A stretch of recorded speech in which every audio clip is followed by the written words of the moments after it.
In the health and wellness business, you're in the relationship business. So when you have good communication and it improves your relationships improve your business and increase your success. So when you get nervous, where do you feel your nerves? Physically, where do people feel their nerves? Hands. Your hands? Your stomach. Your stomach? Where else? Legs. Your legs, what they do, shake? Not good in front of 15 clients. What else? You start sweating like crazy. Start sweating? Yes. Embarrassing when your face turns bright red and your pits are. Your throat kind of gets constricted. Your throat gets constricted, your heart races. We have a lot of physical symptoms. When your focus is on yourself, that's where you get a lot of nerves.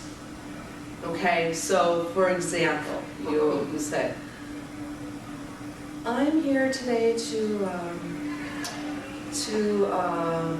you're thinking, that's really stupid. They know I'm here. They're looking at me. This is really bad. I'm starting off bad. This is already a disaster. Oh my God, are my armpits getting sweaty?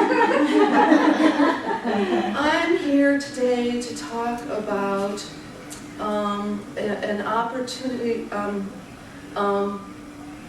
Why don't you say one more time? This really, let's finish a sentence here. This is worse than I ever thought it was going to be. Oh my God, is it hot in here? Oh my God. Oh, I'm crashing and burning. Oh, Mayday, Mayday, Mayday. Anyone ever felt that way? Because all the energy is on me. And so I wasn't even looking at you. It wasn't about you. I was having like a one-woman meltdown by myself. I'm just having like an anxiety party over here. So we all do that. Now, when your focus is on the message, that's when sometimes you get caught up in your head. And you being IT consultants in a business where you need to give very specific details, this is where you can sometimes get caught up, and this is really important for you. You, as a speaker, have a purpose. It's either to inform, to motivate, to inspire, to persuade, whatever your purpose is. You know your audience, you know your purpose, you get their buy-in, and then you try to keep them, teach them, not just through facts, because they say facts tell and stories sell. Stories are what engage you. And we want to go along on the ride with you, with the stories. So you're not going to remember all the words I say. Actually, you're not going to remember what a lot of us said. You're going to remember the main point. You're not going to remember how we said them. It doesn't matter if I use a whole bunch of $25 words. Who cares? Because the most important thing is you. What you walk away with, you're here for you. It's all about you. It's all about your audience, always. Whether you speak in business or we have several ministers here, you know, we have people in all sorts of different industries. It's all about the audience. Put yourself in your client's shoes when you're doing your presentation. What's most important to them? What do they really need? Here's your information, but a lot of times we do an kind of information dump. What do they really need? What are 2 or 3 things that they need and address that as opposed to all this information? Do they need everything? Or can you just focus on a couple things? And then also think in terms of their interests to build rapport. So what kind of interests, what are they passionate about?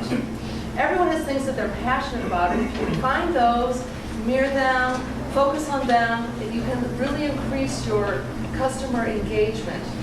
So my husband and I had a talk show for 3 years on cable, and he's worked with a bunch of people in LA, and so he's worked with Jerry Seinfeld, and he was coming in town, and he wanted to interview him for our talk show. And his manager said, okay, you have 5 minutes. So I was like, well, I'm not going to ask him the same old, same old, same old. He's heard that before. He's bored out of his mind. I'd be bored out of my mind if someone asked me the same questions all the time.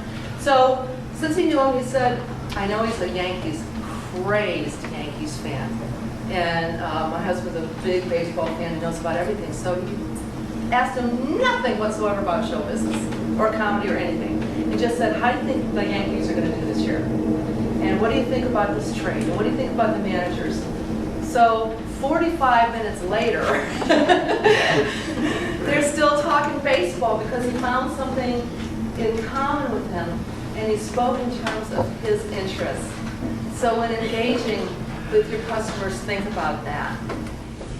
Your brain remembers, first of all, pictures. And the story is pictures. It's like seeing a movie in your mind. First of all, it registers pictures.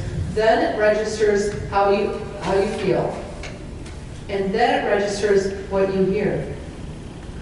So stories stay in your brain much longer than facts or any other information because we have this picture in our mind now.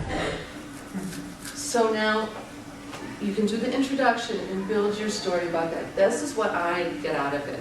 I don't know if you need to have this in your life, but this is what I get. And you're honest and you're yourself. You don't have to be anyone else. Got it. Thank you.